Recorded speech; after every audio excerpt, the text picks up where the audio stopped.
ఊహించుకోండి, మీరందరూ ఒకసారి ఆలోచించండి. మనందరం ఎవరో ఒకరు ఏదో ఒక కులంలో పుట్టాలి, మన చాయిస్ లేదు. కానీ కేవలం మన కులంకే పరిమితం అవ్వాలా అని అంటే ఇంతమంది వ్యాపారస్తులు ఉన్నారు, చిన్న చిన్న ప్రతి షాప్స్ ఉన్నాయి.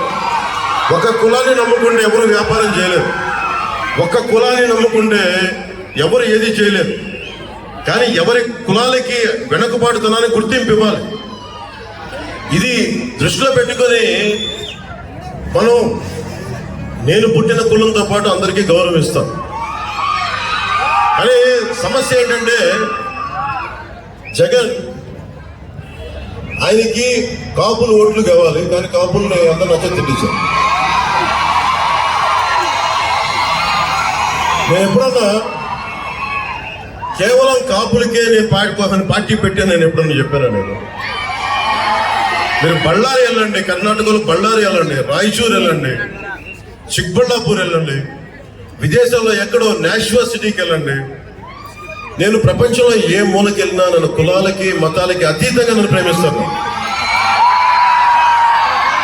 అందరి వల్ల ఎదిగిన వాడిని ఒక కులం కోసం ఎందుకు పనిచేస్తాను?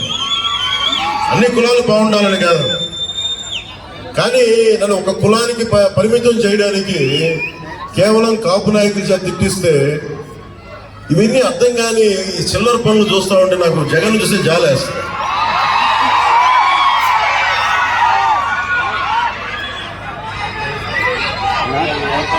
నాకు బాగా చిరాకైంది. మీరు ఊహించుకోండి, ఆలోచించండి ఒకసారి. జగన్ నేను మాట్లాడుతూ చాలా ఎక్కువ మాట్లాడాడు ఈ మధ్యన సభలో.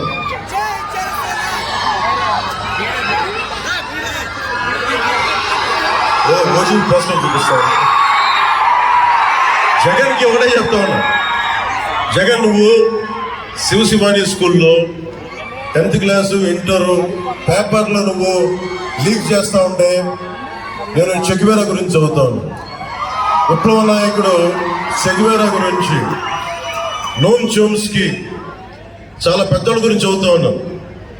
ఈ చిల్లర ఎవరాలు ఆపేసే నా దగ్గర. నువ్వు బూతులు తిట్టినా, మీరు నన్ను నానా మాటలన్నా నేను చాలా తెగించిన వాడిని. నా తెగింపు ఎంతో జగన్కి తెలియదు. నువ్వెంత ఊహించుకుంటే దానికంటే 10 ఎక్కువ ఉంటాను. గుర్తుపెట్టు, నా భయాలు లేవు నాకు.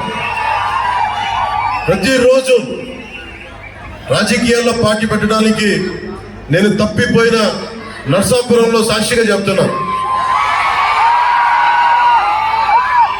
రాజకీయాల్లోకి రావడానికి నేను చాలా ఆలోచించాను. నిలబడగలమా లేదా, తట్టుకోగలమా లేదా. అన్నిటికంటే కూడా నేను మొన్న తెనాలి సభలో కూడా చెప్పాను, ఒక సమస్య గురించి మాట్లాడాలంటే చాలా కన్వీనియంట్గా రైట్గా నేను డిప్లొమాటిక్గా మాట్లాడు. ఒక తప్పుని ఒక తప్పుగా చెప్తాను. ఒక సమస్యని వేలెత్తి చూపించానంటే అది వేలెత్తే చూపిస్తాను. ఓట్ బ్యాంక్ పాలిటిక్స్ నేను చేయను. నేను భారత రాజ్యాంగాన్ని సంపూర్ణంగా నమ్మిన వాడిని.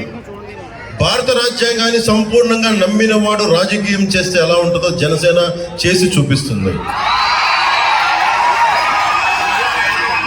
జగన్ ఏ మూలకెళ్ళండి, వాళ్ళు ఏ సామాజిక వర్గంలో పెట్టుకుని, ఇక్కడ ప్రసాద్ రాజు గారు కానీ, అక్కడ జగ్గంపూడి రాజా గారు కానీ, అది ఎవరన్నా ఏ కులస్తులైనా కావచ్చు, ఏ సామాజిక వర్గమైనా కావచ్చు, జగన్ బుడుగు కిందకి వెళ్ళగానే అందరూ రౌడీజాన్ని గుండాయిజాన్ని నమ్ముతూ ఉన్నారు ప్రతి ఒక్కరు. ప్రసాద్ రాజు గారు కూడా చెప్తా ఉన్నారు, ప్రజలకు కూడా నేను చెప్తా ఉన్నాను, జగన్కి ఊహ ఏంటంటే నేను ఒక నాయకుడిని అనలేను అని. అతనంటే అతని కులస్తులందరూ మాకు ఓటు వేయరు అని. ప్రసాద్ రాజు గారిని తిడితే ప్రసాద్ రాజు గారినే తిట్టినట్టు, ఆయన సామాజిక వర్గాన్ని తిట్టినట్టు కాదు. అది శ్రీనివాస వర్మ గారిని అడగండి. అలాగే నేను చాలా మంది, నేను బయటికి రాగానే చాలా మంది ఆయన కాపలా కుక్కలు చాలా బయటకు వస్తాయి, ఆయన పెంపుడు కుక్కలు చాలా బయటకు వస్తాయి. బయటికి వాళ్ళందరికీ చులకన ఏంటంటే పవన్ కళ్యాణ్ మా సామాజిక వర్గం కాబట్టి మేము ఏదైనా అంచనే తన్ని తగలేస్తాను, ఇలాంటి పిచ్చి వాళ్ళు వాగారు.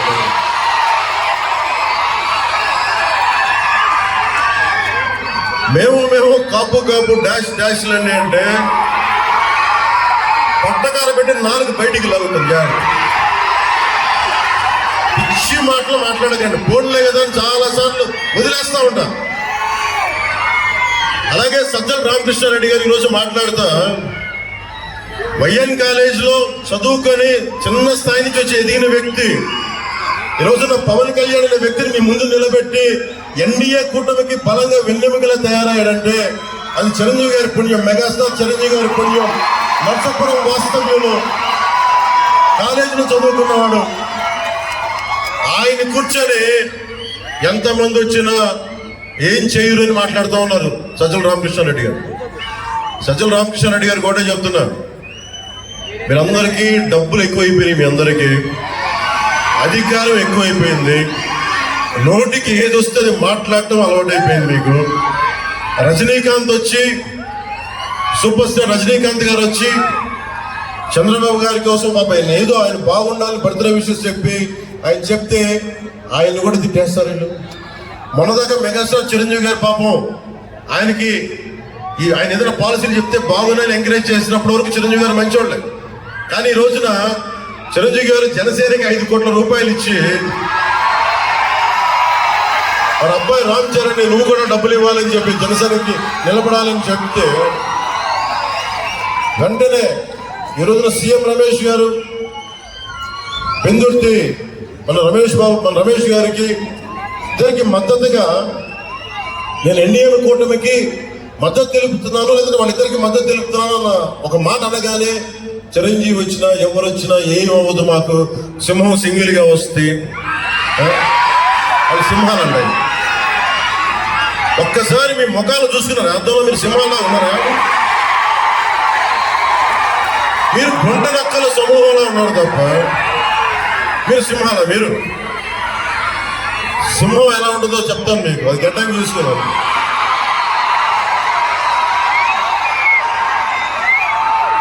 సింహం మీద పర్వాలేదు, అంటే గుంట నక్కలు, హైనాలు, తోడేళ్లు ఎన్ని వచ్చినా మేము సింగిల్ గా వస్తామంటే, బాబు సజ్జల రామకృష్ణారెడ్డి నీకు నా సంగతి తెలియదు.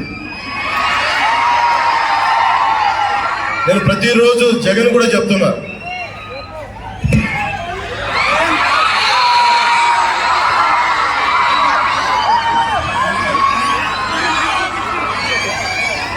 జగన్ కూడా చెప్తాను, నువ్వు కులాలని విడగొట్టి ఆంధ్రప్రదేశ్ ని పాడు చేయలేవు. నువ్వు కులాలు విడగొట్టే కొద్దీ నేను కులాలని ఏకం చేస్తాను.